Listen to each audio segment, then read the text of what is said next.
Of course, given that there is such a long list of our resource persons, it would be best in our interest to accord them the time, all the time that may be needed. So with that, Mr. Chair, thank you again for the acknowledgement, and magandang umaga po sa ating pong lahat. It is the birthday of our COMSEC baby, but COMSEC baby, please acknowledge our resource persons.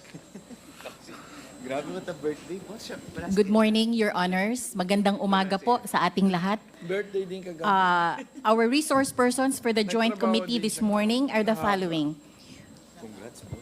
Joining us today, Undersecretary Cheryl Marie Caballero, DA High Value Crops, Undersecretary Drusilla Esther Bayate, BIFAR Fisheries, Assistant Secretary Genevieve Belicaria Guevara, BA Legislative Affairs and Department Legislative Liaison Officer and Consumer Affairs, Assistant Director, OIC Assistant Director Ruel Hesmundo, Bureau of Plant Industry, Director Diosamia Sevilla, Bureau of Animal Industry, Director Elizer Salilig from BIFAR, Administrator Larry Lacson from the National Food Authority, Assistant Secretary Agaton Teodoro Uvero from the Department of Trade and Industry, Ms. Rachel Laksa, Philippine Statistics Authority, Dr. Eva Guyena, FNRI,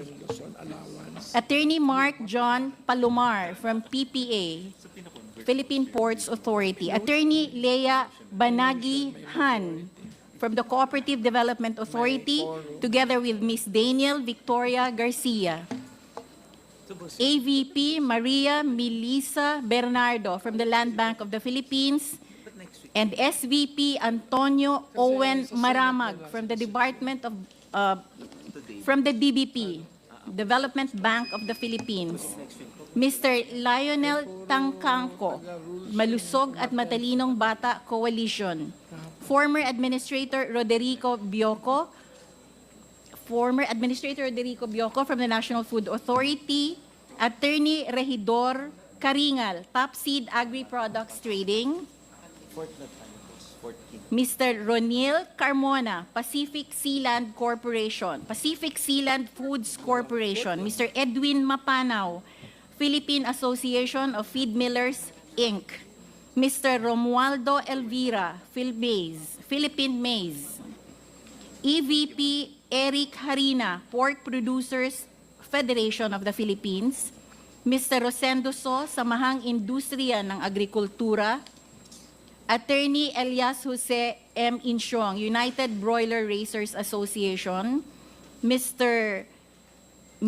Genevieve Mapa, E&L Faster Food Imports, Inc., Miss Mary Antoinette Salgado, EL Faster Food Imports, Inc. That would be all for now, Mr. Chair. Maraming salamat po. At this point, may I recognize the PSA for a short presentation. Update on prices of food prices. Update on food prices. Good morning, Mr. Chair. Good morning, everyone.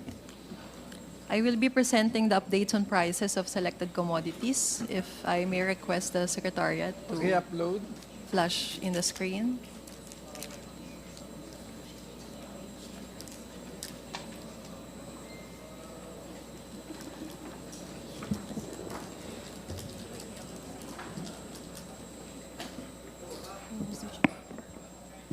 Mr. Chair, allow me to acknowledge, Mr. Chair, allow me to acknowledge Mr. Danilo Fausto, Philippine Chamber of Agriculture and Food, Inc.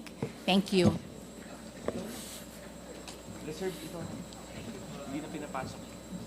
Thank you. Please continue. May I recognize, of course, Congressman Nick Briones, a major player in the agriculture sector. Ma'am, please continue. Thank you, Mr. Chair. Again, here are the updates on prices of selected commodities. First, we have the farm gate. In the next slide, please. We have the farm gate wholesale and retail prices of palay or the regular milled rice per kilogram.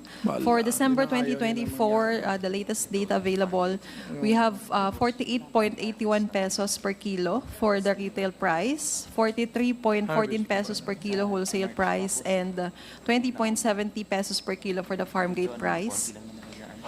The year-on-year growth rate is negative 9.6% for the farm gate, negative 5.9% for the wholesale, and 0.7% increase in the retail. This is year-on-year, and then month-on-month, we have 2.3% growth rate in the farm gate price of palay, negative 1.7% growth rate in the wholesale price, and negative 0.9% growth rate in the retail price. This is for the regular milled rice. And then So, we have ulitin natin, yung blue, the blue line, Mr. Chair, is the retail price, so it's 48.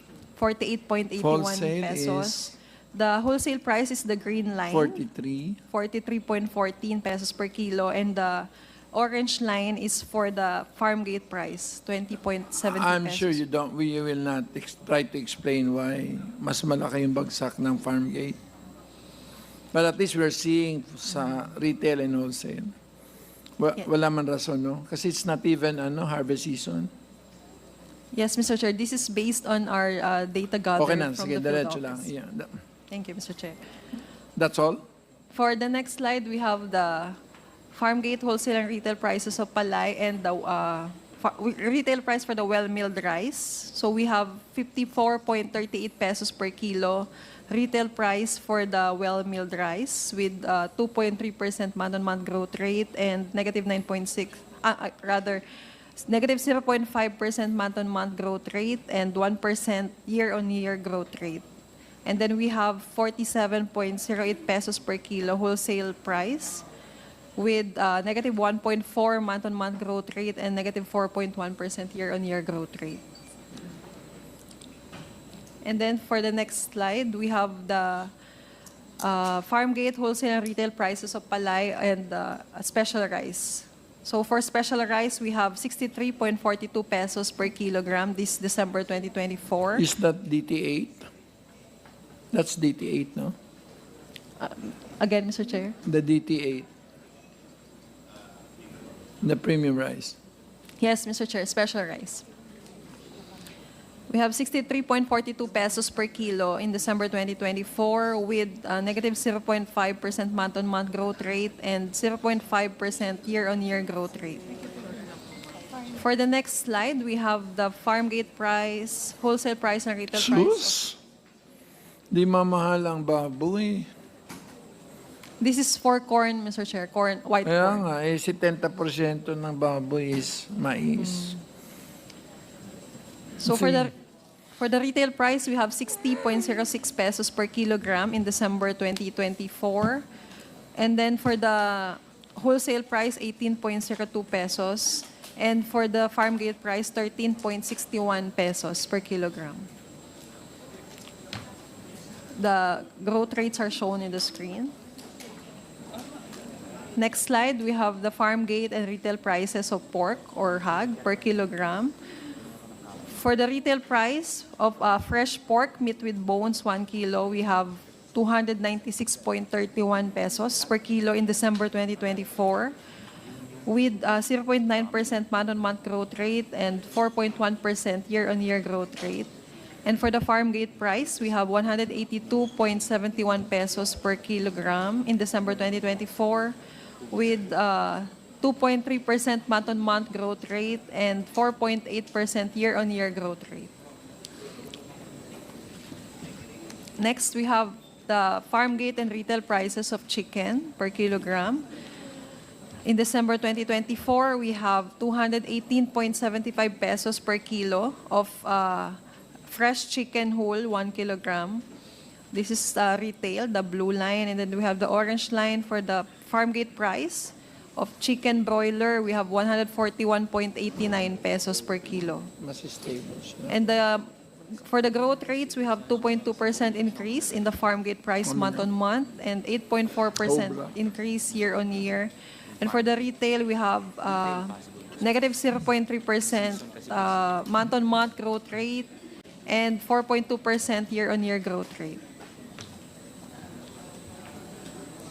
Next is the farm gate and retail prices of beef or cattle per kilogram. In December 2024, we have 346.84 pesos per kilo of fresh beef, meat with bones. And then for the farm gate price, cattle for slaughter, we have 195.11 per kilo. And for the growth rates in the farm gate price, we have negative 9.7% decrease. And then for the retail price, we have 0.3% or minimal increase month-on-month. And year-on-year, both increased with 1.5% in the farm gate and 2.6% in the retail price. Next is the retail price of garlic per kilogram. We have 162.96 pesos retail price in December 2024 with 0.9% month-on-month growth rate and 4.2% year-on-year growth rate. Next is the retail price of onion, red Creole, per kilogram. In December 2024, we have 129.83 pesos per kilo retail price with 1.8% month-on-month growth rate and negative 37% year-on-year growth rate. Next, we have retail price of round scad or galunggong per kilogram. In December 2024, we have 210.81 pesos per kilo of galunggong with 0.8% month-on-month growth rate and 4.1% year-on-year growth rate in the retail price. And lastly, for the prices, we have the retail price of chicken egg per piece. In December 2024, Oy, Nick, yung mga itlog mo, nagiging mahal.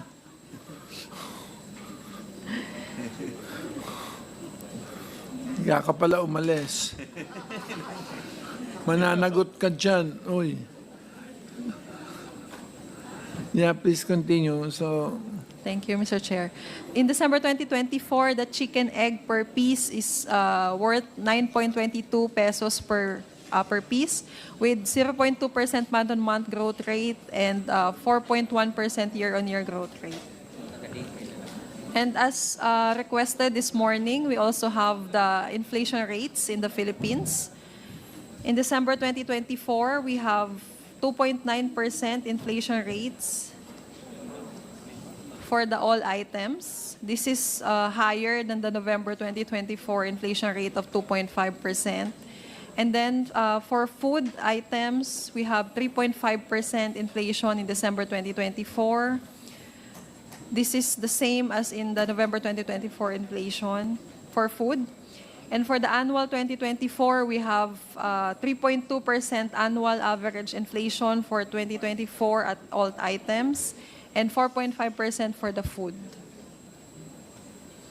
And in the next slide, for the food groups, we have for cereals and cereal products, 11.9% annual inflation and 1.3% December 2024 inflation. This consists rice, corn, flour, bread, pasta products, and starches. And then we have the meat and other parts of slaughtered land animals. This contains poultry or chicken, beef, and pork.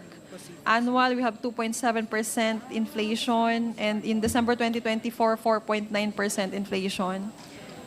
And then fish and other seafood, we have negative 0.3% annual inflation for 2024 and 1% December 2024 inflation. Milk, other dairy products, and eggs, we have 2.8% annual inflation and 2.4% December 2024 inflation. before you move, so what, back, yung 14.2% na vegetables, dahil lang ba yan dahil maulan? Natutunaw yung pechay? Again, Mr. Chair. Bakit 14.2? That stares you in the face. In the next, in slide 16, Mr. Chair, yung details po ng vegetables. If we could show. Can you slide, show?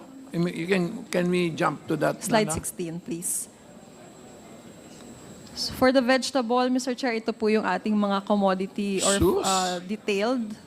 So ang pinakamalaki po dyan is Kamatis. tomato. In December 2024, tomato has 120.8% Bakit daw? inflation. You don't need to explain yung, under the PSA ba, is there any attempt to explain that? No more na? Mr. Chair, this is based on our data gathering and price collection po. So in Sino the mag-explain yan? Caballero of High Crop. And ito. Ching, bakit yan? Yes, Mr. Chair, magandang umaga po. Malaki po talaga yung spike. It has even reached 300 pesos at that time. As we were explaining last hearing, there were two instances, if you remember, Mr. Chair, bago po magkabagyo, nagtapon doon sa NVAT. There were several truckloads. But that was a transaction na hindi na-consummate. The farmers were saying that there was an order dito, hindi dumating yung buyer. Yung So buyer. tinapon nila, oo, nagtapon sila. Then came the typhoons. There were 6 typhoons at that time. So yun naman ang apektado yung sa harvest nila. The high perishability That's counterintuitive. Yung isa, pampababa presyo. bago po Yung isa naman, pampataas Yes, presyo. sir. So, alin dun sa dalawa? yung una po, bago dumating ang bagyo, Yan, yung tinapon nila. Yun ang tinapon Ibig nila. sabihin, babagsak presyo. Oo. mababa ang presyo nun. Siyempre. Oo, so it would be it's not It's financially okay. viable. What I want to know is, bakit pumutok? Opo. If you remember, sir, 6 na So, bagyo yung is bagyo, yung anim na Opo. bagyo. So ang ginagawa po natin ngayong intervention, yung pag-set up ng mga nurseries para meron ng planting materials na ipapamigay, hindi na buto. And then yung inclusion ng greenhouses so they can produce 6 times. How many greenhouses have you, Our budget was slashed for that greenhouse, but the secretary is trying to look for funding, 3 Magkano na billion. lang greenhouse? Meron pong low-end na greenhouse, umaabot yan ng less than 1 million. But the one that is being Is established there a by... greenhouse that is typhoon resistant? Yes, sir. There are models that's being established by COICA. 6 of that in Region Benguet? 6. It's still to be implemented po. But Northern the one Ilo- in Region 4A in Siniloan and That's Region 4. Opo, merong mga support po kasi na binigay sa atin through grant. And we have one in Baguio, which is very... Siniluan, hindi nyo pa itinakbo ng lukban para masaya si chairman. Sir, sa site selection, meron po. Meron sa Region 4A, sa may baba ng Bundok Arayat. Are you actively promoting that the greenhouse should be the primary?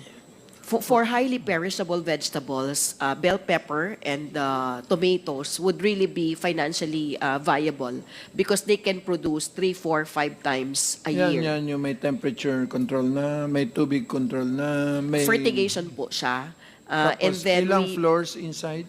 it's just One floor? one floor, but But din nyo it's gayahin yun sa precision. Korea. If you go, let's say, from Paris to Amsterdam or you go from Incheon to Seoul, you can immediately see that all the greenhouse there are like multiple floors. We are looking at those Bakit one floor lang? innovations.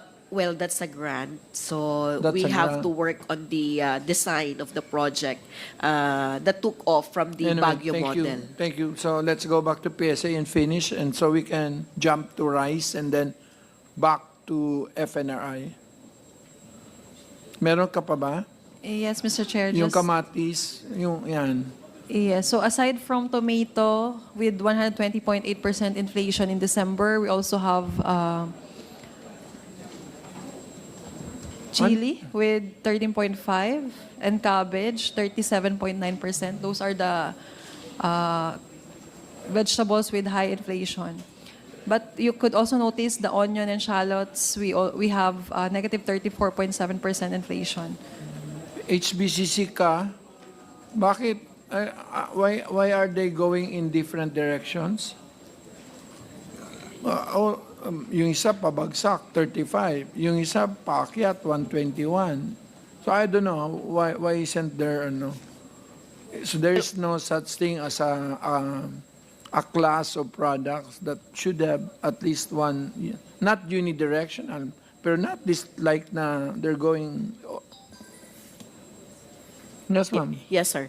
On the onions and shallots, fresh or chilled, it should be considered that the DA has funded several cold storages.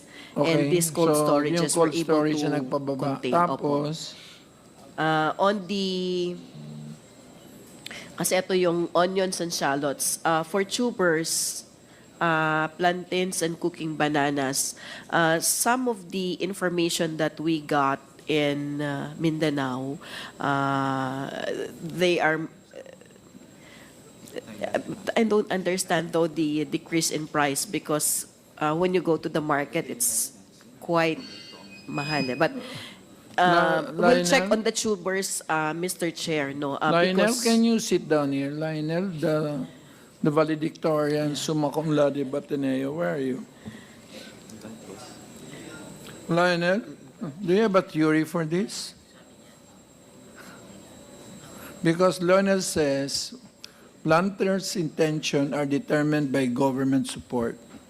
So obviously, if prices go up, it's because they're not planting because there's no government support. I'll have to look at the data, Mr. Chair. But happy to help the committee check po. Oh, can you just check that? Anyway, thank you. yeah, for bananas, it must be noted that there were challenges. But that's more international. Yes, sir. These are the Saba variety because cooking bananas is generally the Saba variety. This might be affected by, I don't know if it's an oversupply, but we have noted, Mr. Chair, that So, Nueva Vizcaya is So, also... sinasabi mo, kinat yung budget nyo. Kaya, para sa akin, that is the only theory that matters. Planters' intention is determined by government support.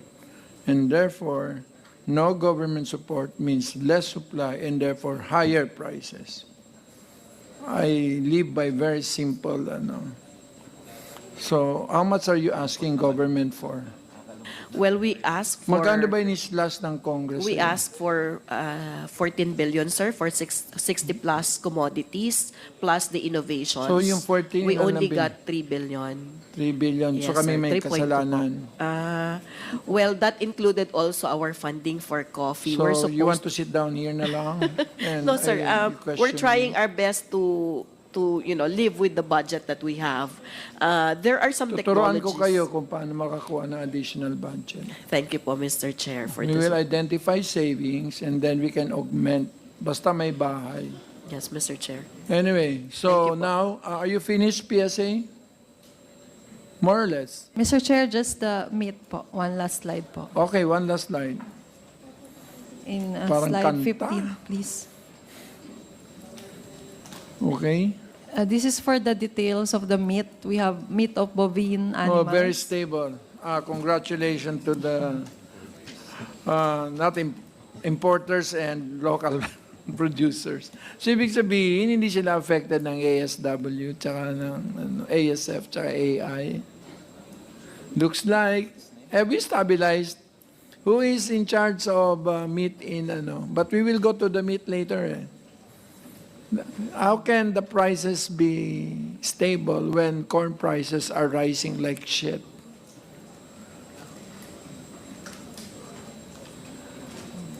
So who is in charge? DA? DA Livestock? Bai? Where's Bai? Okay. Can you please summon... I don't want to issue a subpoena. Can you summon the Bai? Bai is here, Mr. Chair. Bai is here? Yes, Mr. Chair. Yes. Our director is here. Thank you. Sorry. Papasupina pa sana kita. Bago ba siya? Medyo, boss. Maybe 6 months siguro. 6 months pa lang. Hoy, huwag ka matakot. Hindi lang kita nakita. So, yung ASF tsaka AI, hindi na problema? Ongoing, yes, good morning po, Mr. Chair. For our hog and poultry, sir, ongoing pa rin po yung ating control and prevention po for our The African swine prices fever. look like you're doing your job. But I don't know whether it will subsist given that the corn group here, their prices are shooting like hell. Anyway, are you finished, PSA? Yes, Mr. Chair. Anyway, Mr. Chair, may I just clarify the data presented earlier? can you Uh, bring it back? Ma'am, your data is based on both on local and imports. Tama ba? Mr. Chair, yung amin pong price collection is in the market for the retail price. So we are not in control kung imported or local. But Okay. yes, it could be Sige, both. thank you. Okay, now we go to DA. Who's in charge of rice? Sir, just an update on the rice prices, but we've seen the rice prices are going down a bit. But what are the actions taken to sustain the affordability of rice? So, tatlo lang, sir, ang sinasabi nyo eh. May I recognize, iisa ang governor ninyo, Congressman Arman Panaligan. Mukhang there's now unity ticket in Oriental Mindoro. No. Not kayo, di ba? Si RGB, ikaw, si isa yung... Anyway, sir.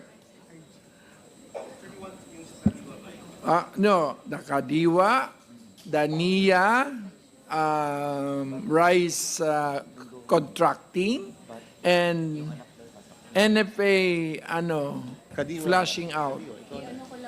Sir, for Kadiwa, I'll request our Consumer Affairs group to Okay, discuss the Kadiwa. please answer that. Bebang ba? Nakailan ka na roll out? Sabi mo 1.5. Nakailan ka na sa 1.5?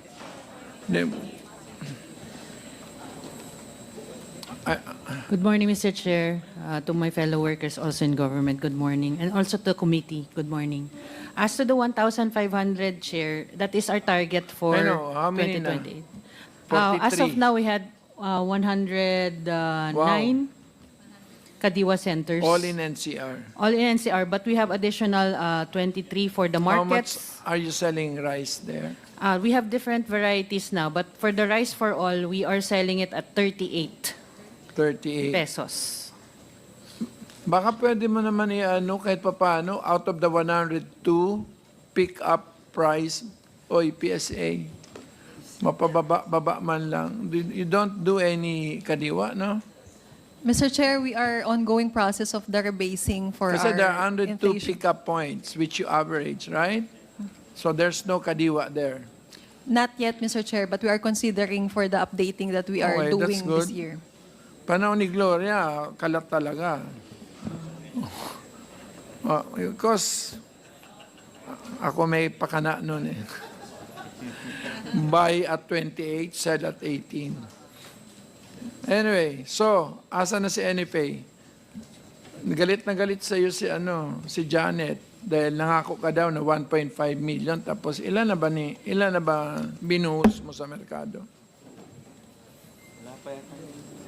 Nipi. Thank you, Mr. Chair. Yung sa Kadiwa po na Hindi, huwag nilalabas- nang kadiwa ikaw. Sa ngayon po, wala pong calamities, wala tayong nire-release. Yes. Yes, yun, may I be Yes, clarified, Mr. Chair? Because there are pronouncements already made that the DA has already agreed that there is an emergency situation. So, yun yung gagamitin mo, admin, di ba? Para malabas natin yung stock. So, may we request, Mr. Chair, for an update can you simulate kung anong mangyayari sa mga darating na panahon? Thank you, Mr. Chair. If in case ma-declare na po yung food security emergencies, then we can unload our stocks na, whether it's regular stocks or aging stocks. So sa ngayon, ang total stocks natin na nationwide, nag-increase na tayo, naging 761,000 2,207 bags or sako ng bigas available. And we are continuously milling. Sa ngayon po, inaantay lang namin yung declaration po ng food security emergency. So admin, pag lumabas, Mr. Chair, pag lumabas sa merkado to, magkano natin ibebenta yung stocks natin? Yun pong sa aging stocks natin, it will still be the same at 29 pesos. Yun po. And for the regular stocks Ilan po yun? natin, Ilan? ilan yung aging po? Nasa 300, more or less 300,000 bags sa ngayon. Konti naman yan. Meron hong 400 plus, almost 500,000 bags for the regular stocks na pwedeng ilabas at 38 pesos din per kilo. 30. This will be limited to the Kadiwa centers and LGUs. And LGUs po. Okay. Then, sa LGU, bahala sila sa price din, ano? Pwede They have the po, liberty pwede to po send? siguro silang mag-recover ng cost. Oo. So, at cost siguro. Para, Mr. Chair, we have the privilege once again to be joined by the Honorable Chair of the Committee on I hope Appropriations. she's in a good mood after yesterday. Good mood? Yeah, but you're prettier when you're angry. So, you don't have any question with NFA? Not doing anything? After the two gentlemen. Hindi niyo ba yan basta-basta mapirmahan? We've been losing momentum against, then papasok na naman yung bagong mga pressure. Mr. Chair, just a very brief interjection, follow-up dun sa point na ni-raise ng Yeah, ating you're recognized, administrator. sir. So, in the event that the food emergency declaration is released, ilang bags 2 weeks. ang dapat i-release sa NFA to make a difference in the price, no? Gaano karami, volume, quantity ng bigas ang dapat ninyong ilabas para magkaroon ng epekto, magkaroon ng bisa yung deklarasyon at maka-apekto kayo sa presyo ng bigas sa merkado. Thank you, Mr. In your Chair. estimate. Pero I will be very honest, I don't have the expertise kung gaano kalaki yung porsyento na dapat ilabas to influence the price. Well, dapat alam din natin yan, ano? Dahil walang, baka hindi maging effective yung declaration ng food emergency kung hindi natin alam ang ating ilalabas sa merkado, no?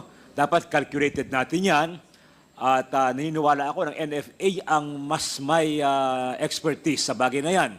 Dapat mapag-aralan ninyo yung market, yung movement sa market, ano? Otherwise, baka walang epekto yung pag-declare ng food emergency. So to make an impact para magkaroon dent man lang yung declaration ng food emergency sa merkado ay dapat ay calculated natin kung gaano karami, no? How many bags of rice ang dapat na ilabas ng NFA. So I think you should do that. And I hope you can report sa amin yan, sa committee, sa sunod na hearing.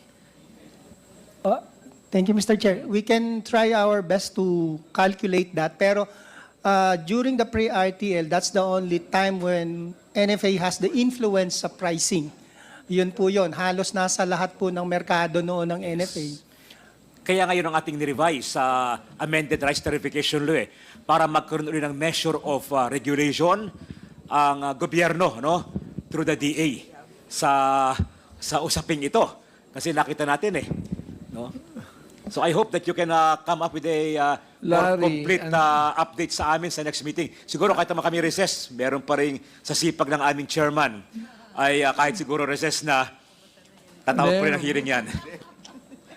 Mga ngampanya din ako. Mr. Chair. Sandali lang. Sige. Paano ka pagdating ng harvest, paano ka makakabili kung hindi mo naman nabibenta? So, ibig Tama sabihin, po.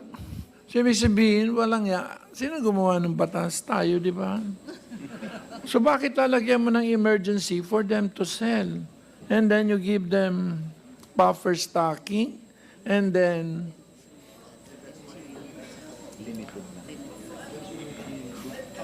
Can you speak? We want your wisdom here.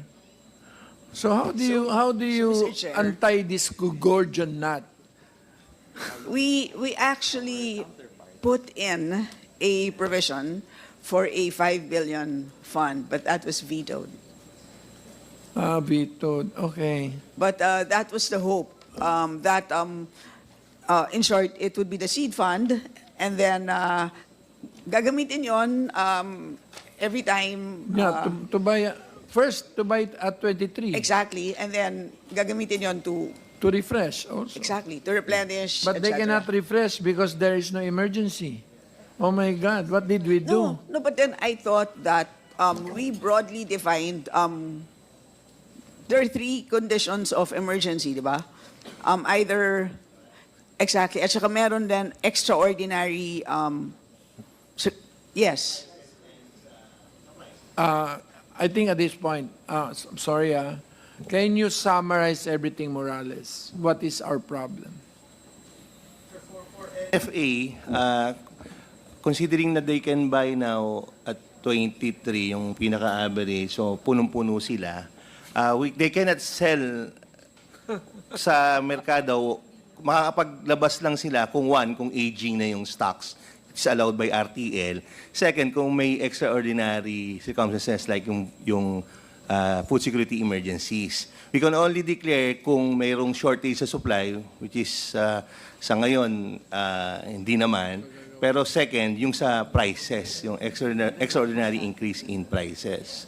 So that's why, but they cannot, on their own, release their stocks to para magkaroon ng pag-ikot sa merkado. Bumibili kami ng bumibili sa mga farmers at very, shall we call it, parang fair price. Pero nare-release din nila yung stocks. Sa ngayon kasi pag napuno sila, hindi nila mai-release yun. Unless there's a calamity or merong emergency. Pero, Mr. Chair, hindi ba, yun ang ina-argue natin, I believe in some previous hearing, that ang expectation kasi, given the tariff reduction, is a certain price. Yes, ma'am. Pero ngayon, doble. Di ba? Yes, ma'am. That's why we are still- Yun ang sinasabi natin, hindi ba extraordinary ang price ngayon, considering that meron tayong significant tariff reduction. And therefore, we said, hindi ba that should trigger an emergency situation? Yun yung sinasabi natin. Mr. Chair, yes, that's why nung nagpa-meeting NPCC, maybe the DTI representative can expound on this, na the declaration or recommendation to declare a food security emergency is umiikot na po yung papel. Maybe the DTI representative can expound doon sa Paikutin mo status. pera, ang bilis nun. Sir? Pinapaikot nyo kasi papel.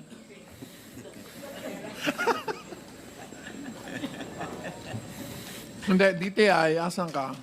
Yes, Mr. Chair, briefly lang, baka just to share lang during the discussions on the RTL here in the House of Representatives, and you say Chris was with us. We set conditions in our version, na kung saan in the event na may emergency situation, government mismo, the national government, we can buy from NFA. From DA. DA can buy sa NFA using the fund. So that one, and then kung ubos ang stock, then pwede bumili sa importers sa ports. Di ba? So that was the premise sa House version. Yun sana yung probably, maybe later on we could reconsider siguro. Thank you, Mr. Chair. And then later on, baka siguro learning again from this experience in the future. So just to summarize, I didn't catch that. Ano pa yung kulang?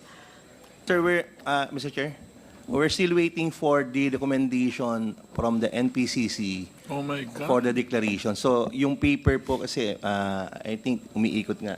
Maybe the DTI can Ang explain. tingin ko kasi, Chair, yung kulang is yung fund. Yeah, Which we partly. attempted to actually do. But if they can sell, they will have funds.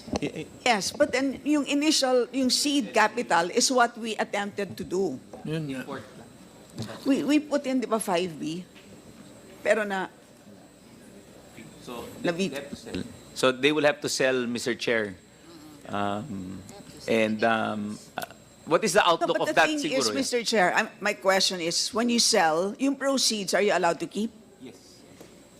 You're allowed to keep it and use that again as capital. Yes, It's a trust po, Mr. fund. Chair. Yes po, Mr. Chair. Ayun naman at least. Ah. So right now, magkano yung balance ng trust fund na yun? We were given for 2025, 9 billion for 9 billion. purchase of palay. Meron po. So right now, yun ang pinapaikot ninyo ng Yan working po yung capital. pinambibili natin. Na So 9 billion is good for how many? even for the 9 days before, kasi naging 15 days po yung buffer stock, yung 9 billion po ay kulang for the 9 days. Ngayon po naging 15 days, mas lalo pong lumaki yung kulang. Okay, so 9 billion is worth how many days? 9 billion, Kulang. mga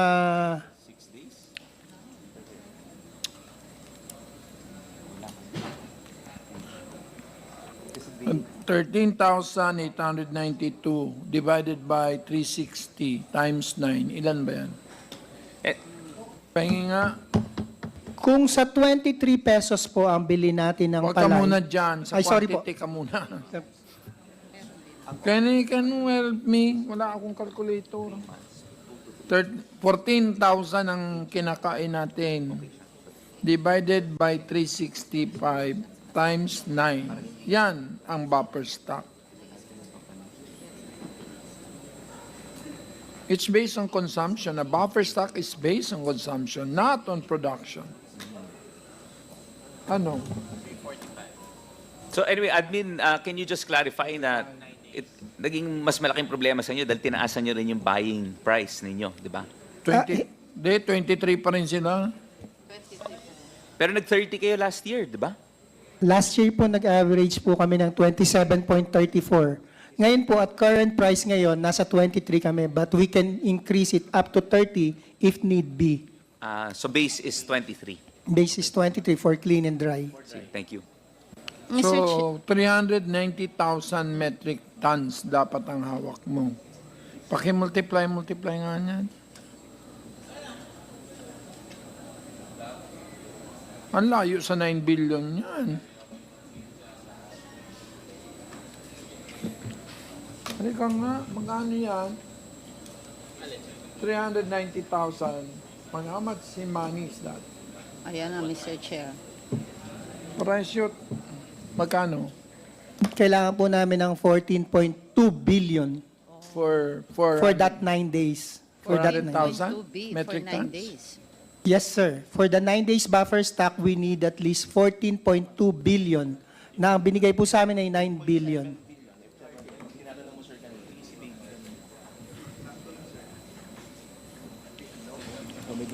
So, magpapalugi ka, no? Magkano ba palugi mo doon? Mr. Chair, on the average, 10 pesos per kilo.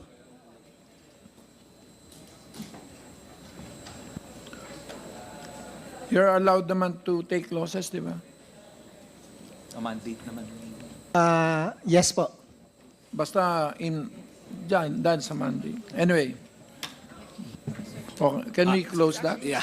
So, Mr. Chair, I will just follow through and finish my interjection po. So, yun ang tanong ko lang, no? How many metric tons or kavans, bags of rice should NFA sell in the market para magkaroon ng impact yung declaration of food emergency? Sana po malaman namin, ano? Although alam nga natin, malaki requirement ninyo, 14.2 billion pesos, ano? Meron kayong 9 billion. Sayang na veto ng presidente yung 5 billion pesos kasi sabi it violates daw the one fund concept, ano? So, we will have to maybe look for funds, ano, elsewhere. Pero paki-compute yon para sa next hearing ma-update ang committee, ano? At second, of course, you are required to buy only from local farmers, di ba? Dahil bawal ang NFA na mag-import, ano? Bawal din ang day mag-import unless pag talaga merong acute shortage. So, you are going to buy sa local farmers. So, ito'y tanong ko sa inyo, NFA at saka DA din, can you ensure naman ang DA na merong sapat na ani ngayong dry, kasi dry season ngayon tayo sa ating harvest season ngayon. Do you project, DA, na merong sapat na production, local production ng ating mga magkasaka na pwedeng bilhin ng NFA?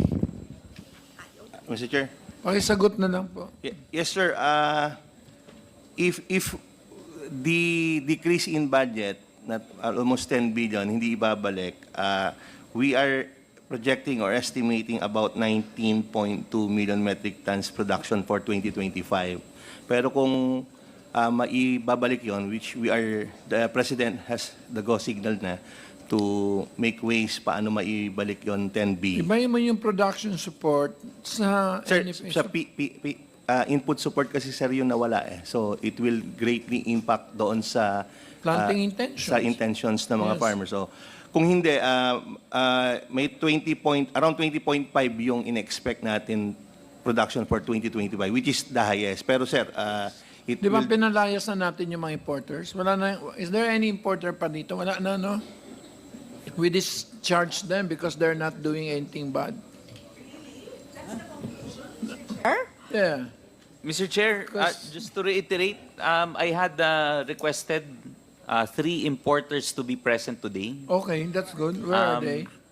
But Comsec, baby, Atara Marketing, can we please be guided if they are present today? Atara Marketing, Top Seed Agri, and Northern Success. Yeah. So, can we be updated if they are here? Thank you, Mr. Chair. I bought from them at 37. Anyway, I have a different experience. I thought that they were doing their job. Just to add to the questions of Kong Panaligan, if I may. I have sorry, this is a basic question. So, right now, yung 9 billion fund natin is good for, it's not even good for 9 days. Yan ang sinasabi po nyo, no? But you don't know exactly how many days. If there's an emergency. Sorry po, you were referring to the palay procurement po, yung Yes, 9 days? yes. Yun pong kailangan natin for palay procurement just to get the 9 days buffer stock. We need is 14. 14.2 billion. We were able to secure 9 billion na po. Okay, so 9 of 14 is, magkano yun? 9 divided by 14, 64% of your requirement. But they cannot Times sell. 9. So it's about, wala pang 6 days. 5.78 days, more or less. So round off, 6 days. Okay. So ang ibig sabihin nun, just in elementary terms, if ginastos ninyo yung 9 billion, kakayanin ninyo punuan ang rice needs ng lahat ng Filipino for 6 days. Yun ang ibig sabihin nun. Okay. So, if babalikan natin yung tanong ni Kong Panaligan, kasi magandang tanong niya eh, yung magkano bang kailangan natin na pera so that we can substantially impact on the price. Diba? So, paano natin i-compute yun? Hindi ba we can do it in terms of days? Kasi, if, for example, ubusin natin ang pondo and let's say, if within 6 days ay kaya ninyong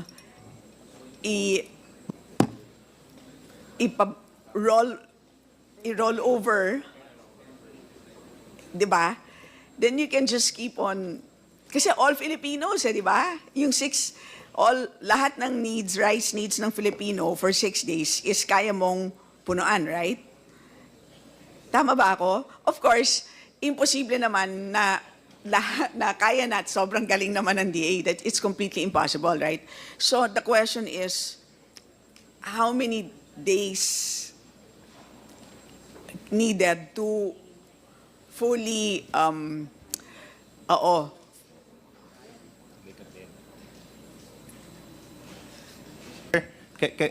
kaklarify lang namin sa question, how many days can we fully utilize yung buffer stock ng... If, for example, we give you a fund for, let's say, 15 days,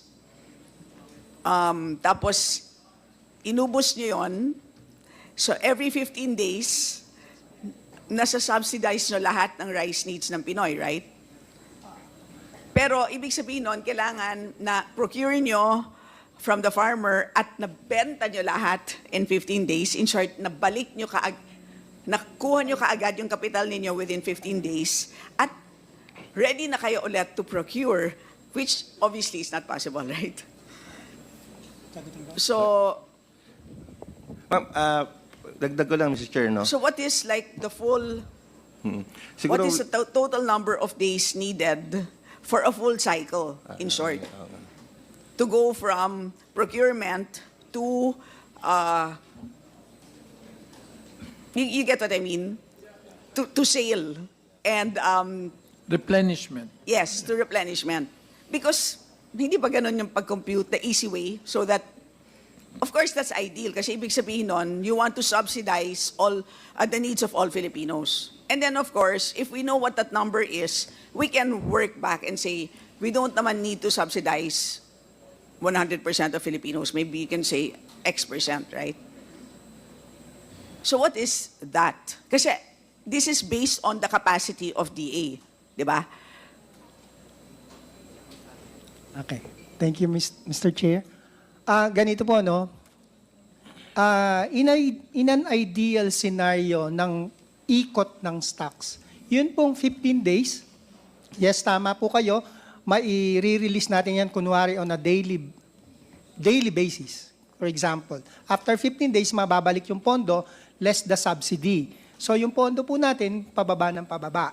So that would mean lesser Yes. and lesser yung Yes. mabibili Okay. natin. I'll get to that point later. Kasi actually, pwede mo naman ibenta at cost. Pag binenta mo at cost at hindi ka magpapalugi, happy pa rin naman ang Pinoy eh, di ba? Kasi at cost, magkano yun? It's still less than 40 pesos, di ba? Bebenta nga Hindi. sila 23. Hindi Ay, kasi 20 right now, magkano? allowed sila na magpalugi ng max 10 pesos, di ba? But if hindi ka magpalugi, magbenta ka at zero profit, magkano yung price na yon? 48 pesos per kilo. 48 pa rin. Because binili po namin yung palay at 27.34. Let me give an anecdote. Naglalakad lang po ako sa yung pinakamalaking barangay namin, sa Malanday. Nagulat ako na meron tumira isang... ako dun. Tumira ka doon? Oo. Wow, okay. Mabaha. Merong magkakatabing retailers. Nagulat ako, nakakabenta sila ng bigas at 39 pesos. Tinanong ko sila, paano nyo ito nagagawa? And they're able to do it consistently, And na-validate ko, kasi tinanong ko yung mga kapitbahay na binibentahan niya. At hindi lang, dalawa sila. It's a small retailer. Sabi niya, yung isa kumukuha sa Bulacan, yung isa kumukuha sa Nueva Ecija. Yung kumukuha sa Bulacan, mas mataas ng konti. Yung kumukuha sa Bulacan, yun ang 39 kaya niya. So, sabi niya, direktang kausap niya, yung namimiling. So, malaki-laki siyang farmer. Okay? Sabi niya, gano'n lang kasimple. Direkta. In short, parang siyang kadiwa na private.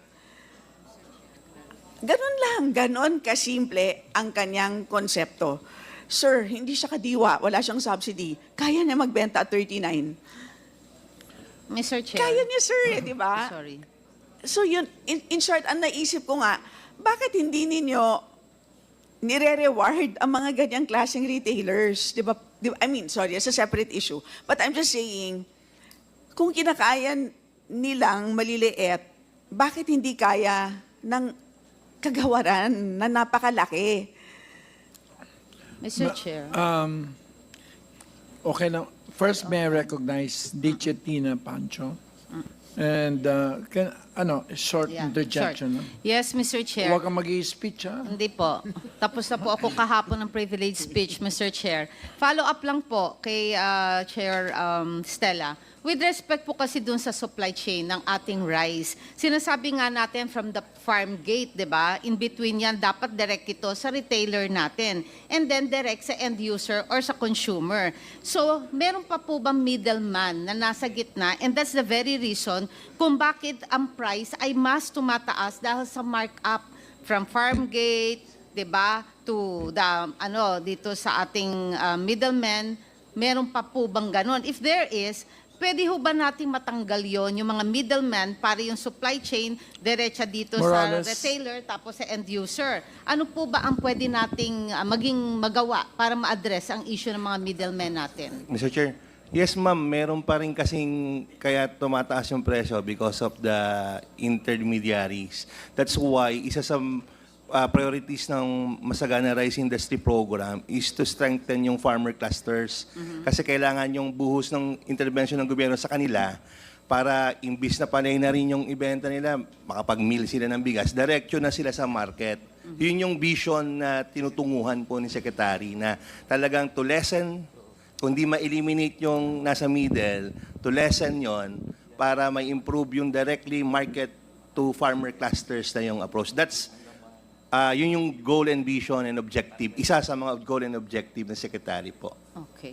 So this has been ongoing na for decades. Maraming na hong taon. Hanggang ngayon, hindi pa ho natin medyo nasusolve ito. So hopefully sana masolve na po itong With issue na ito. investments Very also soon. by the government. Yes, Okay ma'am. po. Castella? Yes, tatanungin ko lang yung sagot dun sa tanong ko na, simple lang naman di ba?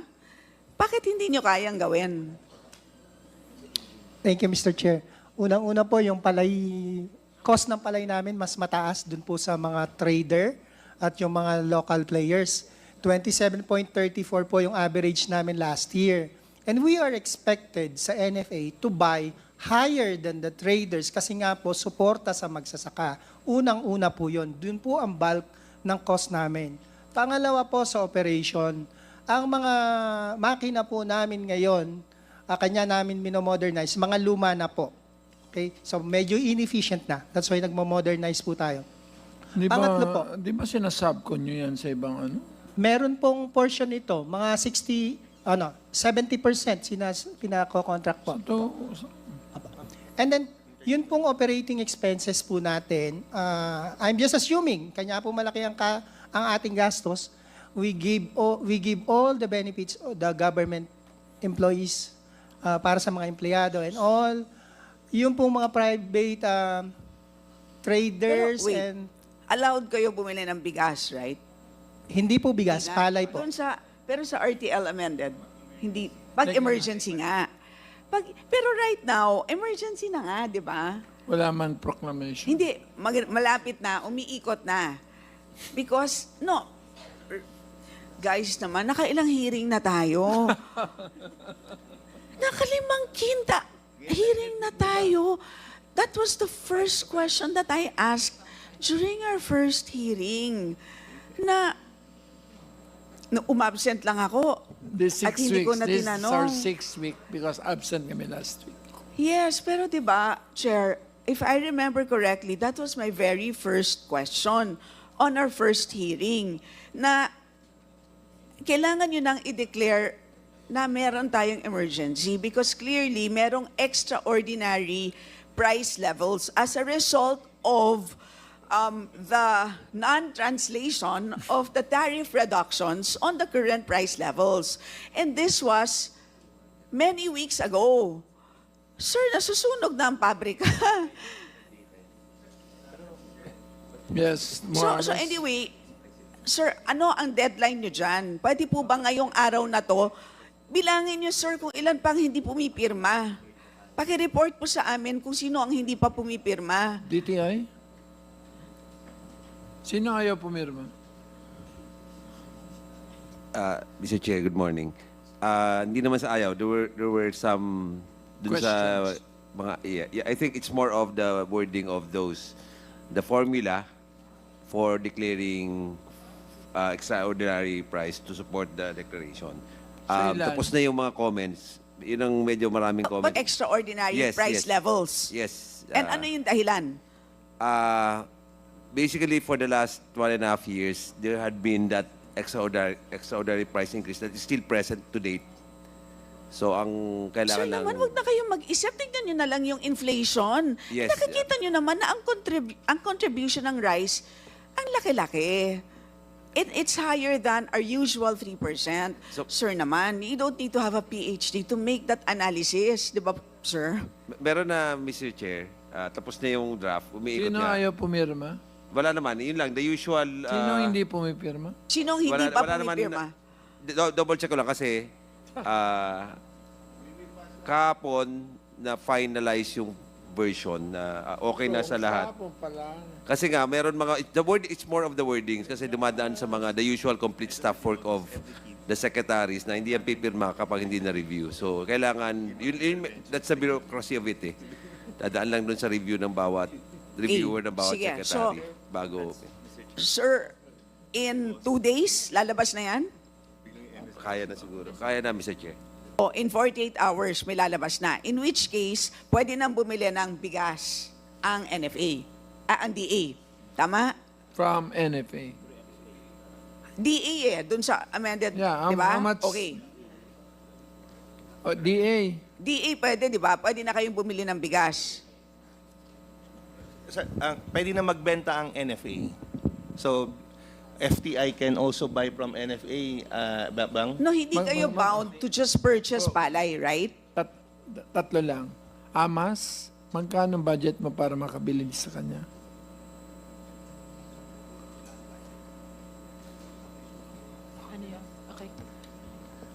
Mr. Chair, meron po kaming binigay na 5B Okay, actually. 5B. Huwag mo nang i-explain. Ikaw, yun na yun. Yung 5B. Yung, ibig sabihin, pinag-uusapan dito, 5B. So, kung yung 9B, 6 days, ang 5B, 3 days, palay lang yun. Hindi. Bigas. Bigas yun. na yun. Eh, Okay, so, but under an emergency, pakilinaw po, medyo mas may flexibility. Ang DA, pwede mag-import, tama? As a last resort. Ang DA pwedeng bumili ng both palay or bigas. Because NFA is palay. Sir Alexis, bigas po, hindi palay. Bigas. Pwede bumili ng bigas. We can import when available supply of locally produced rice is inadequate. But DA ang allowed with exemption of NFA. Kasi nga po, bakit ko tinatanong tong bigas? Kasi nga, doon sa example na sinabi ko sa inyo, kung siya nakakabili nga ng 37. obviously, kung nabebenta niya at 39, nabibili niya at what? 35? Bigas na yon, right? Less than. O sabihin mong nabibili niya ng how much? 29, 27. 27, 29. Di dapat mabibili niyo rin po Oo. at that price. Bigas na. Di ba po? So if at Kaso ipit nga sila dahil hindi man nila ma-refresh. hindi nila Refresh. after they sell, No, because they will get the cash from selling their stock. so after they sell, they get the cash and then, And then they will buy palay again. no, pero because emergency, they're free to purchase either palay or bigas. Pag NFA, Palay. Pero pag DA, pwedeng bigas. Oo nga, pero may flexibility, di ba? Either. di ka sinama sa BICAM, ano? Kasama. NFA is still limited to Pwedeng palay, bigas. 'di ba? Pwedeng bigas ang DA. Oh. Pero sa interventions, DA ang bigas. Oh. Oh, pondo will come from DA. So in the proposed probable food security emergency, only NFA will be the one to intervene. Oh. So wala pa yung qualification for importation. Can we get that clarification? Under the new RTL po, after the Pwede, declaration of the food security emergency, the DA can direct me to sell the rice stocks that we have. Hindi po absolute na sila po ang bibili sa amin. Just direct Correct, me yes. to So release it in LGUs, the market. diba? You are targeting LGUs, LGUs, DSWD, Kadiwa, oo. anyone except for private sector. Yes. So, DA, my question to DA now is, wala pa kayo sa level na yon ng importation. Am I correct? Based on the declaration, incoming declaration. Wala pa, sir. Yes. Oo. So, Asik Ubero, tama po ba na yun din ang expectation natin? Yes, Mr. Chair. Mr. Chair, I suggest i-review ng DA yung wording ng batas, ano? Yung section na tungkol sa mga amendments tayo. natin, ano? Section 6, powers of DA. You have enough powers at your disposal. You have enough tools to address this problem. Just be creative, innovative, aggressive, dynamic. You test the limits of the power granted to you by law. Nakalagay dyan, the DA may. The DA may sell existing NFA rice buffer. So tama sinabi ni admin, DA will direct. Di ba? DA will direct NFA. No? So, ang magbebenta, DA. Magsesell, DA. No? Ang bibili sa farmers, DA. Yes, sir. NFA. Kasi ang NFA ang may network ng buying stations sa buong Pilipinas. Ano? So, this is a law na nakalagay klarong-klaro. Just be dynamic and aggressive. No? Parang anemic ang DA eh. No, sir. Mr. Chair. Paggawa, Sir, we can use the powers at your disposal. We have given you enough tools. we can do that provided that there's a food security. So iniintay lang naman natin Kaya yung nga, food security emergency, sir. sabi nga ni Kong Estelle, emergency, papaikuti pang papel. Di ba, pag may sunog, emergency. Magkapara pa ba yung bumbero sa kanya mga superiors Pwede bang- bago siya maka umalis sa istasyon, di ba? So in ngayon, sense of urgency, we have been within 2 grappling with this days- problem ever since. Kasi masyado na tayong Within 2 days, makukuha natin yung emergency. Boss, 2 days, no? So, ikaw, magkano ba mabebenta mo? Ilan doon, bulok na bulok na. Wala naman pong bulok na kasi regular ang ating testing po doon. So, Total- if you can refresh, from which authority does it come from? Because refreshing presupposes that you sold and bought. Ang refreshing po, once ma-unload namin yung stocks, whether So it's... you have an authority to refresh. Yes, meron po. So that's virtually selling and buying. Yes, sir. So in other words, because your normal losses per kilo is 6 pesos. Logistics plus processing. Tama ba? Naka-built-in ang dapat yan, di ba? So sa bawat ikot, nawawalan kayo ng 6 pesos. Tama ba? Roughly 10 pesos po eh.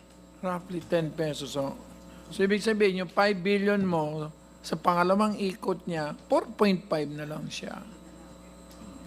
4.5 ba? Mr. Chair, can I interject? We have to jump na kasi. Can we've been stuck with rice like anything? Rice is the biggest problem, Mr. Chair. Mr. Chair, if I But may meat suggest, is also a problem.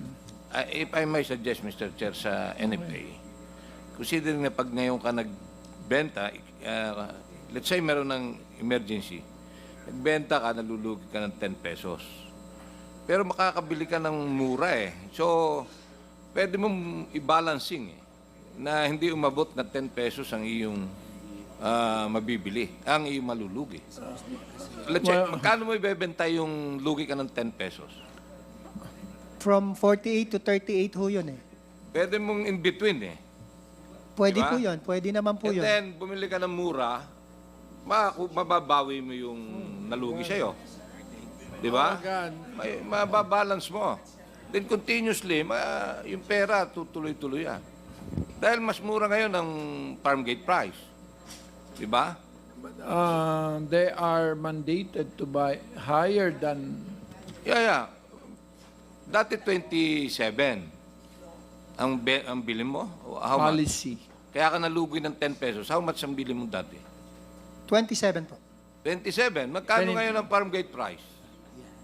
Sa mga local... 23. 23 based kay PSA.